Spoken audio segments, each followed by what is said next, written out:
Oferecimento Valor, Centro de Soluções em Negócios Imobiliários.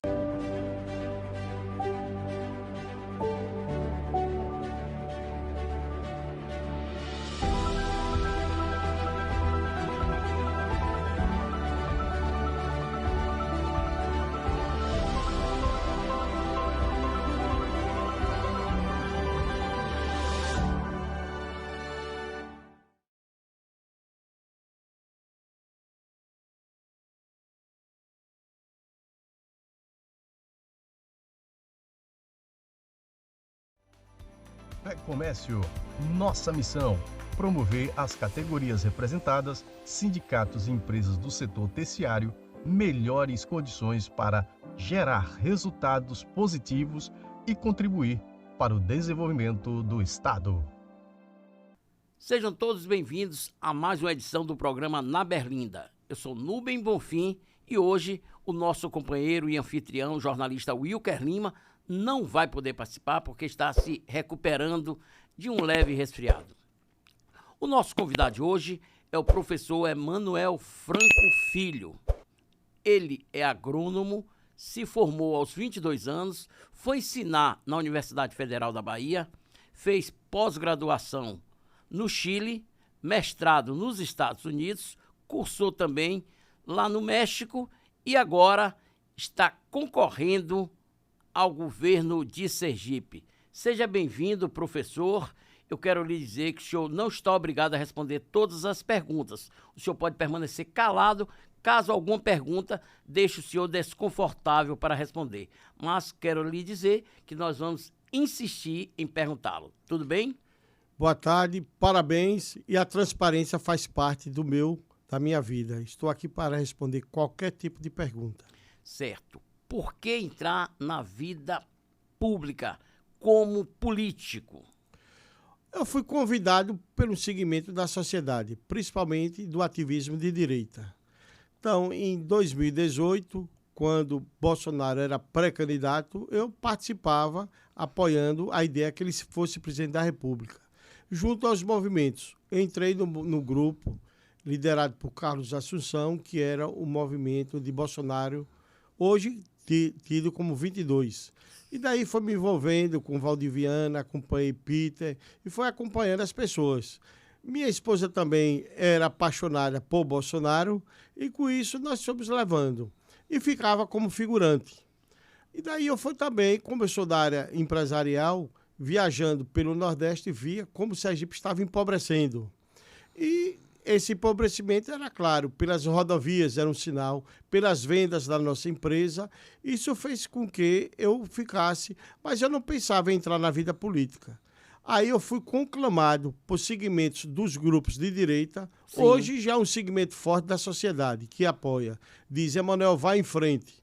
E vendo o processo do PIB sergipano. Em 2019 foi 44 bilhões. Aí comecei a observar que Alagoas, geograficamente do mesmo tamanho de Sergipe, chegando a 59 bilhões. Depois o Rio Grande do Norte, 71. E eu disse, por que Sergipe está empobrecendo? O que mais me chamou a atenção foi a questão do Serasa, do Banco do Brasil, que fechou. Então as pessoas deixaram de... Isso é um sinal de empobrecimento quando houve a mudança. Quando o sistema financeiro ele se desloca para praças mais fortes. E daí também a gente não via perspectiva de mudança no estado de Sergipe, principalmente no setor da agropecuária. O senhor chegou a discursar em um dos eventos com a participação do presidente Bolsonaro? Não. Bolsonaro eu só vi basicamente pela televisão, é que eu conheço, mas na presença, quando ele esteve aqui no iate, eu estive presente com ele. Mas não tive acesso a nada, apenas acompanhei e vibrava com a fala de Bolsonaro, mas não conheço assim de falar, de conversar, nada. Tá Mas entendendo? O senhor já militou nos movimentos de direita, jovem ainda? Olha, quando eu era jovem, eu comecei na Universidade Federal da Bahia, em Cruz das Almas. Eu era tido como direitista, já que nos anos de 75, 76, 77, era efervescente a democratização. E o pessoal do DCE, eu não concordava com eles. Porque muitas vezes estourava o sanitário, outras vezes o uso da droga era grande, apesar que se lutava pela democratização, e eu apoiava nisso. E depois eu fui eleito presidente da cooperativa dos estudantes. Isso foi um divisor de água junto aos estudantes. E era um aluno aplicado. Eu fui monitor de zoologia, depois de microbiologia agrícola, fitopatologia. E convivi muito bem em Cruz das Almas com os meus colegas. Respeitava as ideias. Tanto é que eu tenho muitos colegas que são da área de esquerda e são meus amigos, até hoje. E isso, inclusive, serviu para que o senhor hoje pudesse militar na política e defender a bandeira de Bolsonaro? É o que eu defendo, são os princípios. O que Bolsonaro defende é os princípios do conservadorismo cristão. Então, os valores, a família, Deus, a liberdade, certo? A pátria. A pátria, é isso que eu defendo. Agora, a pessoa em si, eu admiro, mas eu defendo valores e princípios. Certo. E como o partido hoje, o Mobiliza, do qual o senhor faz parte, ele vai atuar? Ele vai abrir, levantar um palanque para Bolsonaro? Aqui em Sergipe, o Mobiliza é um partido plural. Em alguns locais do Brasil, ele tem uma tendência mais para a esquerda, tem outros que têm a tendência mais para o pessoal conservador. Aqui em Sergipe, Bolsonaro está de braços abertos, porque nós somos os legítimos representantes de Bolsonaro aqui. Era isso que eu queria saber do senhor. Por que vocês se auto-intitulam a direita raiz e vocês do Mobiliza são bolsonaristas? O pessoal do PTB, o Rodrigo Valadares, o senhor Flávio também não? Eles não sobem no mesmo palanque que vocês? Olha, eu estou dizendo da minha parte. Como também falo de Valdir, de Peter, tudo nasceu a partir de João Tarantella. Então, isso, quando o Bolsonaro era pré-candidato, a gente estava apoiando o Bolsonaro. Eu mesmo, muitas vezes, ajudava o trio elétrico. Outras vezes, o Valdir investiu bastante na vinda no Yacht Clube de Aracaju, porque foi uma festa que marcou para Bolsonaro a chegada dele aqui. Então, eu me sinto de raiz por isso. Primeiro, eu falo como Geraldo Barreto, nosso colega. Eu sou da direita desde o útero. Sim. Mas eu defendo a justiça social. E por que a direita aqui em Sergipe não se une? Eu acho que existe o sentido da vaidade, a vaidade. Eu acho que a direita, ela tem um ego, as pessoas têm um ego mais grande. E esse ego eu defendo valores e princípios, não defendo pessoas. Então, o que nós defendemos é que haja justiça social também dentro da direita. Esse é de fundamental importância. E o desenvolvimento do Estado. Professor, como o senhor está vendo essa polarização, Lula, Bolsonaro, o senhor acha que quem ganha essa eleição? Olha, se a gente analisar dentro do processo geopolítico mundial, é uma polarização mundial. A China é o maior protagonista desse processo. Os Estados Unidos, quando ele perdeu a reeleição do Trump lá pelo John Biden, a gente sabe que é espaço de mercado. O Brasil é um país que tem o agromineral ambiental, a maior fronteira do mundo. Se nós pararmos para 5 pratos de comida no mundo hoje, 2 vêm do Brasil. Há o interesse também da concorrência mundial de desestabilizar o Brasil. E como você destabiliza? Primeiro, você tirando os valores de uma sociedade. Segundo, tirando a cultura. E criando esse anomia, que é... Isso rompe o que é o individualismo. Então, a gente observa que o segmento ligado mais ao socialismo, ele fala na democracia, aonde está o socialismo, existe a ditadura. Então, você vê Cuba há mais de 73 anos, você vê a Venezuela, você vê a China, vê a Coreia do Norte, são ditaduras, mas eles falam em democracia. A América Latina praticamente avermelhou. Isso não assusta o bolsonarismo, não? Assusta as pessoas de bem que defendem a liberdade. Isso assusta. Porque você não pode romper, primeiro, a fé do cristianismo. O brasileiro tem fé e é conservador. Muitas vezes as pessoas são bolsonaristas, mas elas não sabem que são bolsonaristas. Então, são conservadoras cristãs. Porque nós sabemos que as pessoas defendem a religião a partir do cristianismo. Então, o que está se tentando é, primeiro, romper o individualismo das pessoas para construir um coletivo. Mas quando constrói esse coletivo, você coloca as amarras, tira a liberdade das pessoas. E com isso tira a expressão pessoal de cada um para o seu crescimento. Se nós observarmos, nossas mãos são diferentes. Você não pode igualar uma sociedade, um país em uma só linha de pensamento. E o brasileiro é plural. Então, nós temos uma sociedade plural. Então, com isso, faz com que assuste. Mas você vê que o Chile, ultimamente, a população já está revoltada com o presidente que foi colocado. Na Argentina também. A Argentina já está. Você vê a Ucrânia. Então, o perfil do novo presidente que está chegando nesse país é moderno, defende toda a liberdade, seja a droga, a questão sexual, que eu também defendo. Cada um tem sua opção sexual, tem que ser respeitado pela sociedade. Sim. Agora, não você ter. Agora, a quem interessa? Ao globalismo do financeiro do mundo. A pandemia deixou bem claro. Quer dizer, o setor de farmácia não perdeu suas patentes e começaram a ganhar dinheiro. A China ganhou muito dinheiro. Nasceu a doença na China da Covid, o vírus, que foi implantado em laboratório. O vírus é simples, ele tem uma carga de DNA e tem a capa proteica. Você modifica alguns genes que vão formar nucleotídeos e vai formar proteína, você pode induzir maior ou menor agressividade. Então o senhor crê que essa doença foi nascida no laboratório propositadamente? Olha, como engenheiro agrônomo, eu fui professor de fitopatologia. Sim. Trabalhei com virologia também. E nós sabemos que as grandes epidemias na área das plantas tiveram morte de 10 milhões de plantas no vírus da tristeza. Nós sabemos também na área de fungos, a riquema da batatinha foi fungo, diferente de um vírus. Mas nós sabemos que ele foi implantado. E com isso, ele foi disseminado para a Europa. Saiu, porque existia muitos chineses na Itália, na parte das sapatos, de moda, tudo isso. E aí foi disseminando. O que é que se dizia antigamente? Principalmente pela Rede Globo, que era apenas a gripezinha. E se estabeleceu. Agora, essa pandemia teve um valor maior pelo medo que foi colocado nas pessoas, certo?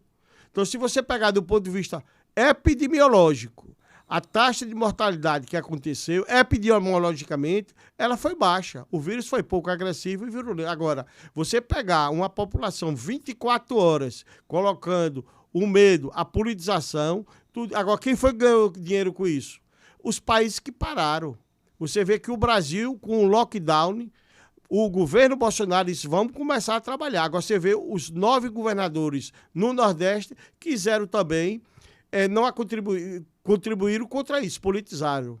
E você sabe que foi colocado aqui em Sergipe, Nubem, 17 bilhões em 2020. Foi colocado aqui. Isso fez o quê? A pobreza em Sergipe aumentou. Mais de 1.000 empresas fecharam suas portas. Quer dizer, não houve um socorro do ponto de vista social.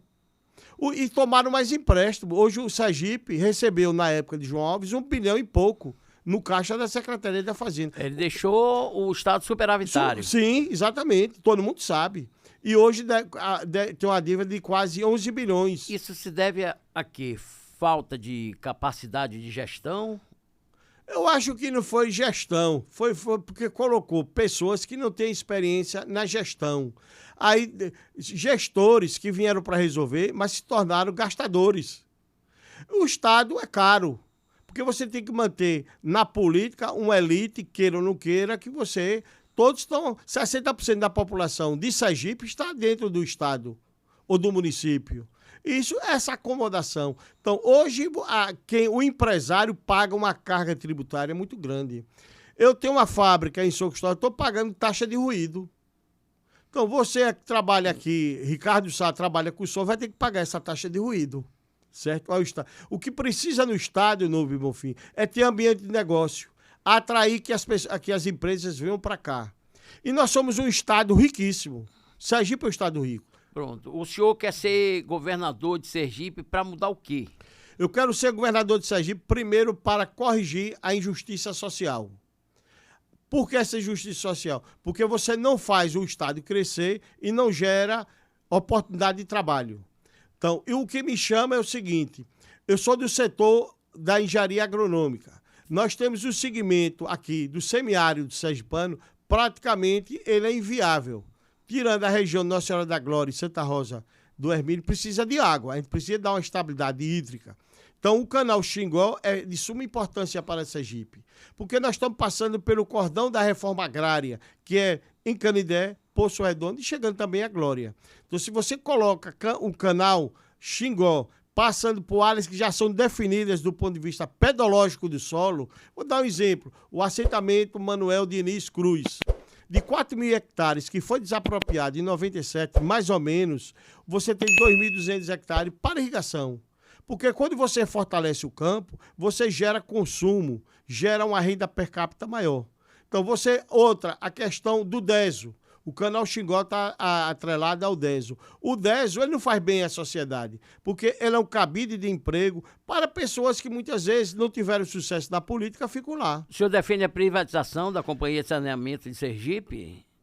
Eu vou lhe fazer uma pergunta agora. Professor ensina também perguntando a seus alunos. Sim. Você lembra como eram os telefones fixos em Aracaju? No Brasil Eu trabalhei na área de telefonia celular. Então, eu passei no último concurso sim. público, né, que O teve da telefone Telebrás. fixo. Como era o telefone fixo antes? Só que tinha que era rico. A pessoa comprava ações, era hoje como se fosse 3, 4 mil reais. E você sabia telefone 13, 19 de quem era. Não era Exatamente. Assim? Só o rico tinha acesso. Era. Então, com a privatização do telefone celular, hoje ele tem um papel fundamental na sociedade. Porque tem a rede social. Democratizou a comunicação. Então, eu lhe pergunto, você prefere a ditadura do capital ou a democracia? Todos nós preferimos a Então, democracia. pronto. Então, eu já respondi sua pergunta. Pronto. Agora eu pergunto ao senhor, como vai ser esse embate? O senhor num partido pequeno, sem tantos recursos, o senhor que está colocando seu nome agora pela primeira vez na eleição para enfrentar os tubarões. Eu acho que primeiro que a sociedade sergipana, ela cansou com a política representativa. O carreirismo, você vê que o carreirismo está claro nos candidatos, nos pré-candidatos ao governo do Estado. 2 deles ocupam um cargo legislativo, já quer entrar no poder executivo. Então isso demonstra falta de compromisso com a sociedade. Se elegeu e não Sim, quer ele se cumprir o elegeu mandato. para ser um representante no poder legislativo. Agora já quer ser um representante no executivo.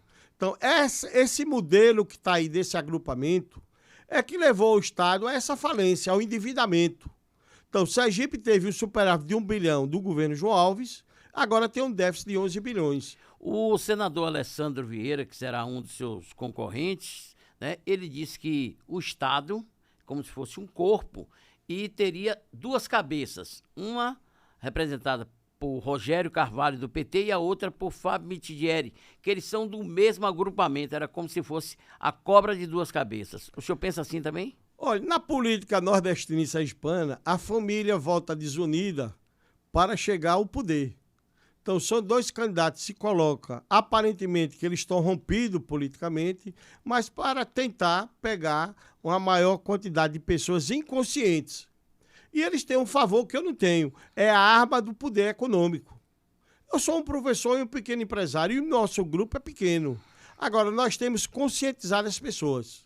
Então, o professor tem um papel importante de conscientizar. Então, muita gente que iria votar, vamos supor, em determinado... Já mudou. O professor, ele tem ainda uma certa credibilidade na sociedade. E eu sou aquele professor que não foi um doutrinador. Eu lutei sempre pelo conhecimento. Sim. A educação tem que ser o conhecimento, porque ela liberta. Então, sempre que eu trabalhei como professor de agronomia, eu mostrei aos meus alunos que eles tinham que ser autônomos. Eu fui um dos tutores na criação da empresa Júnior de Agronomia. Isso porque eu sabia, quando veio o curso de agronomia aqui, que o Estado não iria absorver essa mão de obra. E cada um hoje, nós temos alunos que financeiramente, empresarialmente, eles venceram. Certo? Então, eu sou a favor da liberdade de todos. Eu não sou a favor de você construir a indústria da miséria para fortalecer a miséria. Exemplo bem claro para você. Há 15 dias eu estive em Jacarecurituba, quando a ministra veio dar o título da terra àqueles assentados. A grande maioria, na época, era ligada ao movimento MST. E você vê nos olhos dele, quando receberam da ministra, lá em Jacarecurituba, o título da terra. Então, hoje, a maior imobiliária do Brasil chama-se o INCRA. São 220 milhões de hectares. O governo Bolsonaro deve conseguir chegar a 1 milhão. Então, está faltando muita gente ainda a ser liberto. Mas o PT usava isso como estratégia de manobra. Não dava a questão do título da terra, porque ele tinha que ficar preso sob o domínio. Eu sou a favor da liberdade. Todo mundo tem um papel de ser livre. Isso eu defendo na minha vida. Por isso que eu estou defendendo as 4 palavras que são mágicas. Deus, Brasil, família e liberdade. Certo. O senhor vai caminhar pelo interior, vai pedir voto, se reunir com as pessoas, com associações. O senhor vai fazer um palanque para o senhor e atrair novos apoiadores? Olha, como empresária, a marca eu não vou citar, porque aqui é uma unidade de publicidade. Não, mas não tem problema Veja, não. a Nutrina, ela tem, em todo o estado, nós temos representação de suplemento mineral. Então eu ando. Eu sou um engenheiro agrônomo que estou no campo. Eu não sou aquele engenheiro agrônomo que fica no ar-condicionado. Eu vivo o campo. Quando eu dava aula na universidade, eu levava os alunos para o campo. Eu fui coordenador da universidade do Propref Rural na época de Luiz Hermínio. Sim. Foi o precursor, esse programa, para que tivesse a interiorização da universidade. Aí começou em Itabaiana, hoje já temos em Glória, já temos em Estância. O senhor também foi do Departamento de Pesquisa e Extensão. Em Cruz das Almas, eu fui fundador do Núcleo de Extensão, de Pesquisa e Extensão, na época que eu cheguei a ser vice-diretor na Escola de Agronomia na Bahia. Certo. Economizamos tempo, espaço e quando investimos em energia solar, economizamos dinheiro. Utilizando uma fonte de energia limpa, o sistema de energia solar inteligente é seguro e gera uma economia de até 90% na sua conta, com um aliado que se renova a cada manhã, o Sol. Colabore com o planeta e o orçamento da sua casa ou empresa. Ligue 3256-6085 e conheça todas as vantagens. M Solar, utilizando o sol a seu favor. Então, o senhor está vendo aí uma polêmica sobre o lançamento ou não da pré-candidatura do ex-prefeito de Itabaiana, Valmir Francisquinho. Né? Em um dado momento, ele disse que pode ser pré-candidato ao governo, em um outro momento ele recua e diz que vai analisar que pode ser pré-candidato a deputado ou estadual ou federal. E agora, recentemente, um dos processos, né, dos quais ele é réu, ele teve uma movimentação, né? O Ministério Público foi intimado e aí as pessoas estão relacionando, ligando esse fato à pressão do governo, à pressão do Estado sobre Valmir para que ele recue. O senhor pensa assim? Olha, eu tenho um carinho por Valmir, de Francisquinho. Na última aula que eu dei em Itabaiana, na Lagoa do Forno, em 2014, em dezembro de 2014, eu tinha um aluno que era ligado à Secretaria de Agricultura. Sim. Foi a última aula que eu iria me aposentar. Aí chegou o Valmir e fez o agradecimento, porque eu já tinha me envolvido como engenheiro agrônomo naquela região, Sim. quando deu o problema de um caramujo. E a gente preparava uma isca, tudo. E ele chegou. E ele foi muito amável, chamou os produtores para almoçar num determinado restaurante. O que eu sei de Valmir, pessoalmente, eu estou entrando na política para ser amigos. Eu não tenho inimigos nem adversário. Nós temos no campo das ideias. Certo. Eu espero que ele resolva a situação dele e, se for bom para o Estado, que a gente coloque pessoas que possam ser resolvidas. Tá entendendo? Professor, se o senhor receber um convite para participar de um debate entre os pré-candidatos, o senhor aceitaria aqui pelo R3Cast? A todos, a qualquer um. Pode trazer até Lula. Eu estarei participando com ele. Tá entendendo? Por falar em Lula, ele está liderando todas as pesquisas? O senhor acredita nessas pesquisas de intenção de voto ou o senhor acha que está sendo manipulado? Eu lhe faço a pergunta, qual foi a rua, o bairro, a cidade que Lula andou? Qual foi a rua que é a cidade que ele andou livre, como o Bolsonaro anda? Então, é só analisar. Ele só anda aquartelado, isolado, fugindo do povo. Então, essa pesquisa é forjada. A grande mídia perdeu a sua credibilidade. Eu acredito mais na credibilidade do seu programa, falando na Berlinda, pela sua credibilidade, pela sua honradez como jornalista. Aqui Obrigado. É terra de muro pequeno, todo mundo se conhece. Você é uma pessoa séria. Se você Obrigado. não fosse uma pessoa séria, não estaria aqui, não. Lhe digo de coração aberto. Eu agradeço. Eu acho que o Lula apenas está se criando um imaginário que, quando for na urna, ele não terá... Eu acredito que, se não houver fraude, Bolsonaro é eleito no primeiro turno. Mesmo com o aumento dos custos, tudo isso, há um segmento da sociedade que tem que escolher entre o capitão, a outra palavra vocês já sabem. Eu vou pesquisar, professor, como Certo. um bom aluno, para Certo. saber o que é a outra. O Wilker, eu acho que ele já está respondendo. É o nosso colega aqui de bancada. Agora, é interessante que o Mobiliza, né, o antigo PMN, ele acabou elegendo um vereador na capital e também fez mais 4 vereadores no interior e uma vice-prefeita. E agora muita gente também não está apostando, mas ele pode, inclusive, ajudar a eleger um estadual ou um federal. E tem um pré-candidato ao governo competitivo, que é o senhor. Olha, o César Cardoso, ele está desde 2000, mais ou menos, na política. Então, são 22 anos. É uma pessoa habilidosa na política, certo? E uma pessoa simples, mas ele tem o poder da argumentação. É um político nato, certo? Eu não me considero um político, mas eu estou exercendo um ato político e procuro respeitar e defender o Estado de Sergipe. Primeiro, porque eu amo o Estado de Sergipe. Então, uma coisa que eu trago é a honestidade de caráter. Isso aí é minha marca. Eu não vou jamais. Quem conhece minha família sabe. Então, essa é a minha raiz. Isso é que garante ao povo sergipano. Agora, eu acho que o Mobiliza vai estar atraindo muita gente. É um partido pequeno, não tem um fundo eleitoral pequeno, certo? Mas tem o amor das pessoas em defesa do conservadorismo cristão. Então você vê médicos, policiais, estudantes, trabalhadores avulsos, trabalhadores braçais. Eu converso com os intelectuais, com todo mundo. Então eu acho que nós vamos fazer um grande estrago nessa política sergipana, num bom sentido. Sim. Nós vamos dar uma opção, porque em 2018 eu não votei ninguém para o governo do Estado, porque eu não me sentir representado. O senhor acha que os partidos, né, que fazem oposição ao governo de Sergipe, eles devem caminhar só nesse primeiro turno ou devem se juntar para formar uma terceira via? Olha, só se tirar o chá da vaidade, porque no fundo as pessoas são vaidosas. E cada partido tem seu dono. Você bem sabe disso. Sim.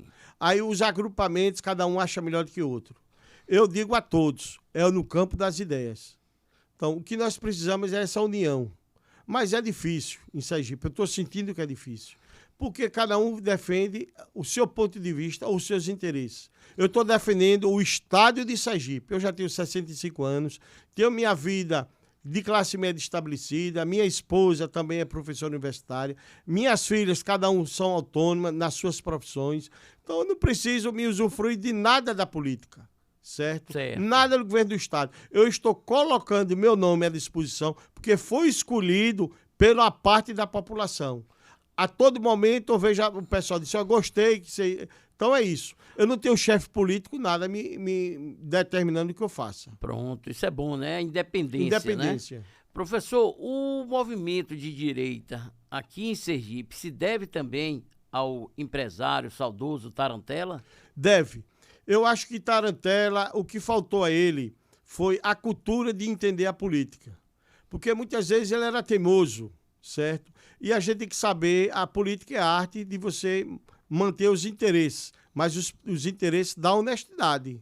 Sim. E Tarantella, eu acho que era um homem honesto. Agora, muitas vezes era impetuoso, muitas vezes tem que cumprir, porque essa pluralidade da política faz com que a gente tenha a capacidade de entender os demais. Isso. E a argumentação é o poder, certo? Eu tenho, nesse período que eu estou envolvido, aprendido muito. Dá um exemplo. O Mendonça Prado, uma pessoa excelente. Ele elogiou o senhor, ele participou aqui do programa na Berlinda, falou muito bem, inclusive me disse, Nubem, não deixe de convidar o professor Emanuel Franco. Eu agradeço a Mendonça, conheci Mendonça quando ele ficou, eu fui no escritório dele porque ele ia entrar no Mobiliza. Mas um homem de bem, mas eu fui eleitor dele, votei nele na época de vereador, votei como deputado federal, porque era o representante nosso da direita. Sim. Eu gosto muito dele, tá entendendo? Gosto também do conheci João Fontes. Mesmo polêmico e tudo, eu admiro ele, é uma pessoa séria. Então, eu acho que nós temos que, dentro do campo das ideias, nos respeitarmos. O respeito é a arma principal de uma boa política. Eu estou chegando, Nube, para exercer uma boa política. Eu sou contra a baixaria. Eu sou contra qualquer jogo sujo, porque a população precisa resolver os problemas. Então, o turismo precisamos resolver, a questão da agricultura familiar resolver, a questão da vinda de novas empresas, aproveitamento do gás em Sergipe. Então, a gente precisa elevar esse PIB para trazer o desenvolvimento do Estado de Sergipe. A chapa praticamente já está desenhada, majoritário? Você já tem pré-candidato ao Senado e a vice? Olha, nós temos já o Senado, que é uma pessoa de instância, conhecido como Filhão. Ele está lutando, está ocupando o espaço dele, é um representante comercial e é muito querido naquela região. A vice nós não temos ainda, mas algumas pessoas já se mostraram interesse. Como eu sou uma pessoa de grupo, o grupo é que define. Certo. O Coronel Rocha está no partido também? Ele se filiou ao partido. Sim. Ele saiu do PTB, né? E veio para o Mobiliza. É mais um reforço, né? Mais um reforço. Isso. Agora eu pergunto, senhor, como enfrentar a compra de votos nas eleições? Porque nós sabemos que as eleições, principalmente no Nordeste, ao final, são abertas novas ações de investigações judiciais eleitorais para justamente investigar a captação ilícita de sufrágio, que é a compra de votos no linguajar popular. Então, assim, como enfrentar isso? Como enfrentar o poder econômico? Você é um jornalista experiente. Você sabe que nós temos o Ministério Público Estadual, o Ministério Público Federal e nós temos também o Tribunal Regional Eleitoral. Cabe a eles agilizar para evitar isso. Eles são um poder moderador. Eles não podem colocar, fazer o que não está acontecendo. E acontece.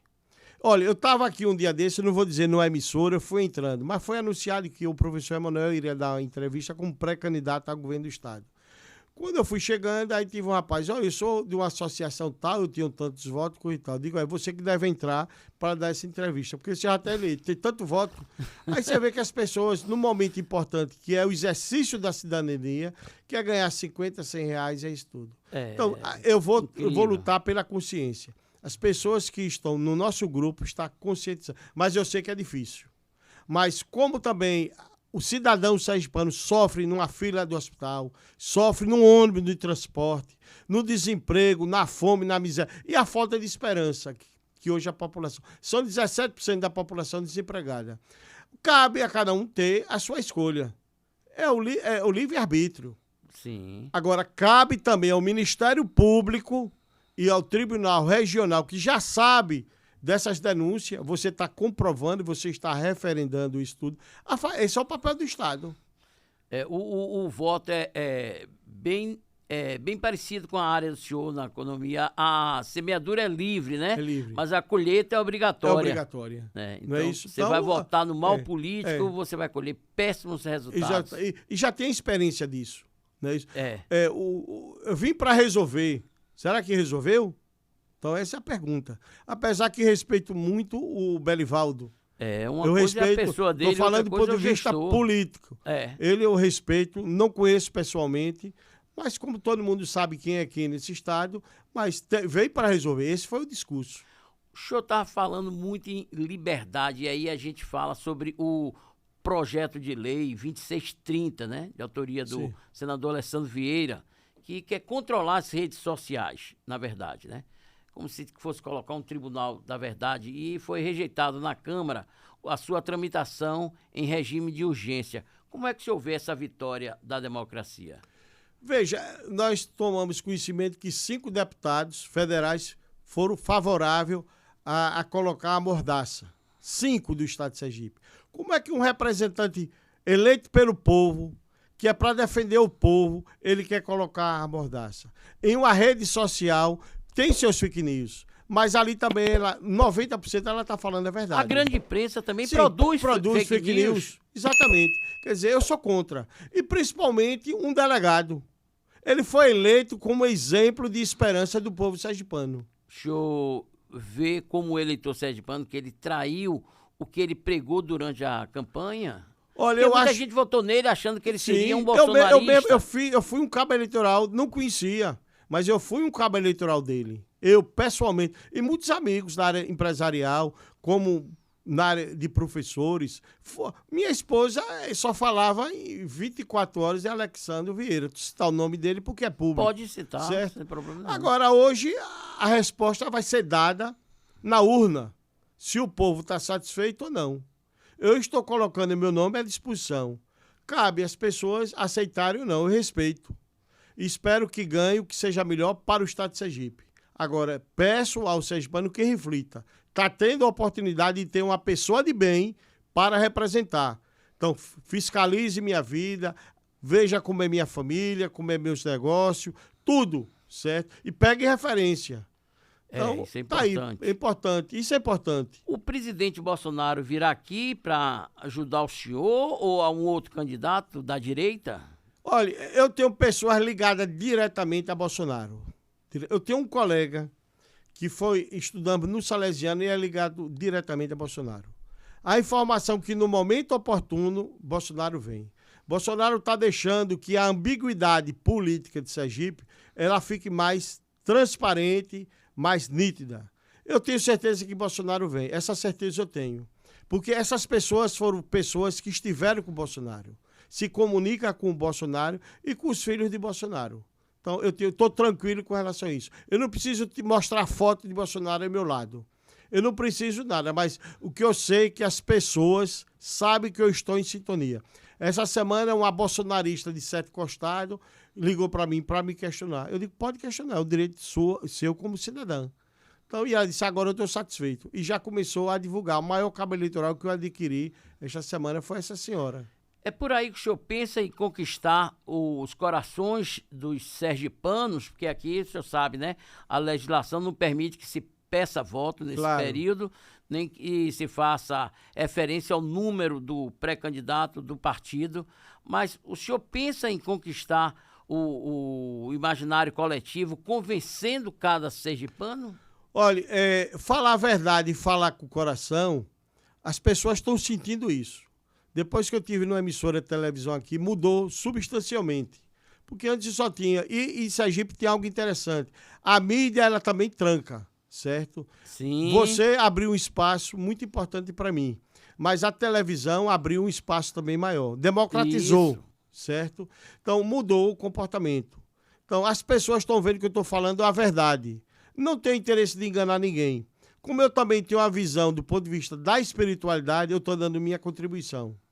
Então, eu tenho certeza que as pessoas vão receber o dinheiro e vão votar no professor Emanuel Franco Filho. Não sei se a legislação permite. Não estou pedindo voto, apenas estou justificando que eu sou uma boa opção para o estado de Sergipe. Certo. O enfrentamento vai ser desigual? A questão de estrutura de campanha, eu acho que isso faz a diferença? Colocaria já Rogério Carvalho e Fábio Mitidieri no segundo turno? Ou se houver alguém com possibilidade de levar o primeiro turno aqui? Não, eu acho que Sergipe vai ter o segundo turno. A minha estrutura de campanha é pífia, é pequena, é a boa vontade. Eu vou dizer uma boa vontade, mas só que a gente tem a verdade. Nós somos a cara nova. Nós trazemos a essência do povo sergipano. Não é o carreirismo, não é a enganação. Então, eu me sinto como uma caixa de ressonância, Bonfim, do povo sergipano. E as pessoas sabem disso. O senhor é um profissional preparado, professor, agrônomo. Essa sua convivência, inclusive no exterior, cursos que o senhor fez, especialização, mestrado nos Estados Unidos, isso vai contribuir para a sua campanha? Ah, contribui, porque eu me preparei a partir do conhecimento. Eu sou empresário desde 1980. Isso é vitória. A minha empresa, ela vende do Amapá a Minas Gerais, certo? Pronto, hoje eu estava vendo na feira de Lafayette Coutinho e teve de outra cidade, Manuel Venturini, na Bahia, os produtos da minha empresa lá. Certo? Sim. E o pessoal compra, vende, nós pagamos impostos. O empresário, eu defendo também a bandeira do empresariado. Sim. A gente sofre bastante. Eu faço parte, Nuvem Bonfim, da Ardase, Associação dos Revendedores. Eu sou um dos diretores, eu fui um dos fundadores. Sim. Nós recolhemos as embalagens de defensivos agrícolas, vendemos a embalagem, são recicladas, são prensadas. E esse dinheiro, você sabe o que nós fazemos? Nós damos educação infanto-juvenil sobre a educação ambiental. Que bom. Eu também tenho uma preocupação com a questão ambiental, da preservação, certo? Então o senhor pretende levar isso também para o governo? Para o governo e valorizar os técnicos, os servidores públicos técnicos, pelo mérito, para que não tenha o cargo de CC colocando o bom técnico desmotivar. 8 anos sem ter aumento, Nuvem Bonfim. É verdade. Então isso massacra. Eu sou servidor público também. Minha esposa é servidora pública federal aposentada e é servidora do Estado. Quer dizer, sem ter aumento, sem ter nada. Será que falta... Como se justifica o Estado de Sergipe? Um empresário como Sandi, que foi na inauguração no hotel Vitam, me parece. Vitam. Pedi quando era lançado o programa do gás. E ele se suicidou. Mas ele foi várias vezes solicitar à Secretaria da Fazenda que baixasse a questão do gás para que ele pudesse competir na Bahia, já que o gás da Bahia, para formar a cerâmica, o piso, o azulejo, tudo isso, e faltou sensibilidade. Quer dizer, isso também é um reflexo. Eu também estou me colocando no lugar dele. Quer dizer, a pessoa dá um tiro em forma na própria vida. Na própria vida. Há um empresário que dá emprego, parece que era 600 funcionários. Quer dizer, você gerar um emprego é uma ação social. Então é isso. Inclusive desafoga o próprio governo, né? Sim. O Estado A fica mais violência, leve. quer dizer, a violência porque a pessoa tendo trabalho não vai poder roubar, não vai fazer nada. E o problema hoje é a droga no estado de Sergipe. Eu ando no estado de Sergipe, você chega nos povoados, são meninas de 14, 15 anos amamentando. Ali está envolvido também a droga. Não há opção para a juventude. Então nós temos que dar opção para a juventude. Nós temos que dar a opção no campo, dar o crédito para os pequenos agricultores. Olha, o milho hoje, eu comprei milho. Aí o milho hoje, ele baixou de preço, mas os fertilizantes aumentaram. Como é que o pequeno produtor vai conseguir concorrer com essa parte? Quer dizer, os insumos aumentam, o produto final cai. Então, tudo isso, como engenheiro agrônomo, vou tentar resolver. Você tem, pelo menos, aonde você tinha um colchão de armazenamento tipo Cibrazen, para que regule esse segmento, que é importante que a agropecuária sergipana. O leite, em Glória, precisa regularizar essa parte. Nós temos que começar a construir também a área de produzir o leite em pó para estabilizar em determinado momento a superprodução. Agora, o salário brasileiro, o trabalhador, até agora está baixo. Foi R$112, certo? Precisa também o Estado cortar seus custos. O ICMS da gasolina é alto. O Supremo Tribunal Federal, Nubem, proibiu que o governo federal baixasse. Um absurdo isso, absurdo. né? Não é isso? Então, tudo isso temos que ter o bom senso. Certo. O senhor é um homem temente a Deus, o senhor acredita na família, o senhor acha que, inclusive, sua família apoia essa sua iniciativa de entrar na política? Olha, eu fui estimulado mais pela minha esposa. Muitas vezes eu dizia, está faltando juízo na sua cabeça, dizia a minha esposa. Minhas filhas, a família apoia. Sim. Eu sou uma pessoa temente a Deus. Eu, quando infartei, fiquei 15 dias no UTI. Então eu vi a morte ali. 4 pessoas eu vi seguindo. Eu digo, o próximo sou eu. Depois eu sempre fui envolvido com a doutrina da espiritualidade. Sim. Fiz um tratamento e isso me recuperei. Eu tenho 40% em termos do meu coração. Mas eu tenho força, eu tenho vitalidade, eu trabalho todos os dias, certo?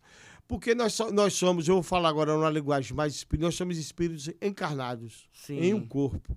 Então eu tenho essa compreensão, que eu faço parte de um processo evolutivo e cabe ajudar as pessoas. O senhor é kardecista? Eu fui católico, Sim. Hoje eu exerço o kardecismo.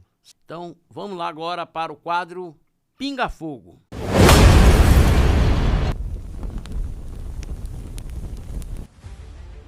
Jair Messias Bolsonaro. Um exemplo de político. Luiz Inácio Lula da Silva. Uma decepção ao povo brasileiro. Belivaldo Chagas. Eu acho que foi o Chuchu, o sergipano. O Movimento Sem Terra. O Movimento Sem Terra, eu fui professor dos engenheiros agrônomos do MST. Ele tem 2 vertentes. Tem um segmento que eu conheci dos meus alunos, certo? Do ponto de vista filosófico, eu deixo a reflexão profunda. Nós temos que seguir a legislação. Eu sou a favor da reforma agrária dentro da legislação. Não com ocupação, invasão, nada disso. Mas eu conheço alguns alunos meus que eu convivi, pessoas boas. Apesar que hoje não segue mais o movimento MST. Prefeito de Aracaju, Edivaldo Nogueira. Eu considero um prefeito regular. E para encerrar, o PMN hoje mobiliza. Que partido é esse? A esperança do povo sergipano.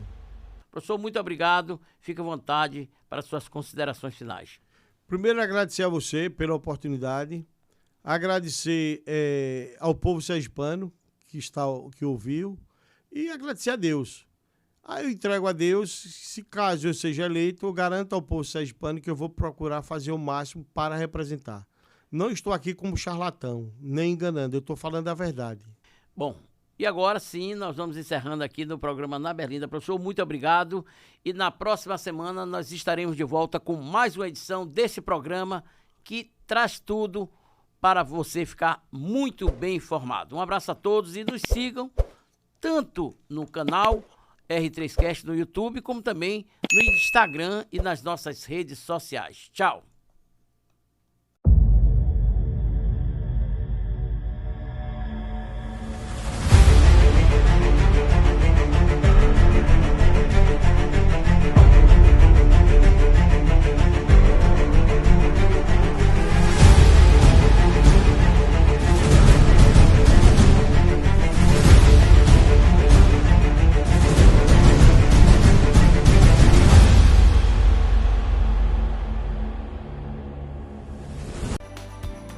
Comércio, nossa missão: promover as categorias representadas, sindicatos e empresas do setor terciário, melhores condições para gerar resultados positivos e contribuir para o desenvolvimento do Estado.